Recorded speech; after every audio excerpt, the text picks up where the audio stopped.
beware of some pastors. What do you mean? Lolade asked in shock. But before the old woman could respond, an usher came and said it was time for her to go home. Lolade was shocked and had many questions wingling in her mind.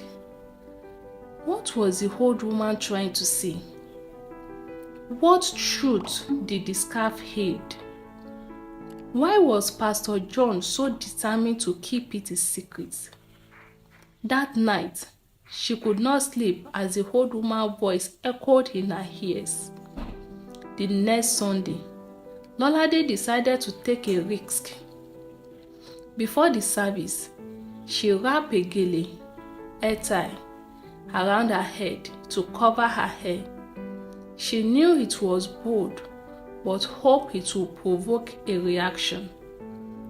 As she entered the church, she felt eyes on her whispering.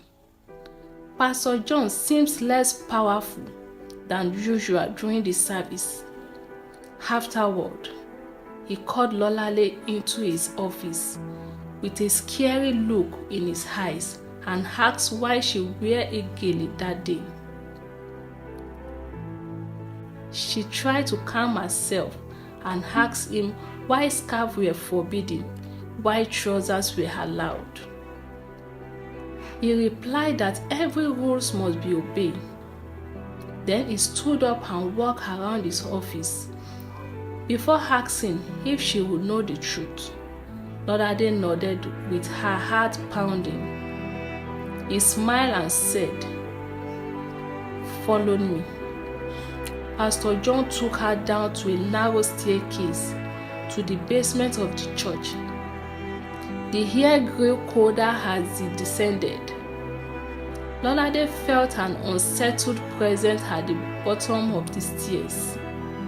He opened a wooden, revealing a small dining in the room with an altar covered in black cloth, surrounded by symbols of fraternity. Lolade was terrified as Pastor John said, this was where the truth of the church lies. He explained that scarves interfere with rituals they performed for power and control over the congregation.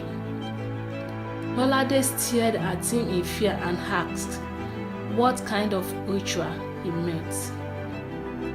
He softly laughed and told her they were rituals that kept him in power over everyone in the church. Pastor John then said that now that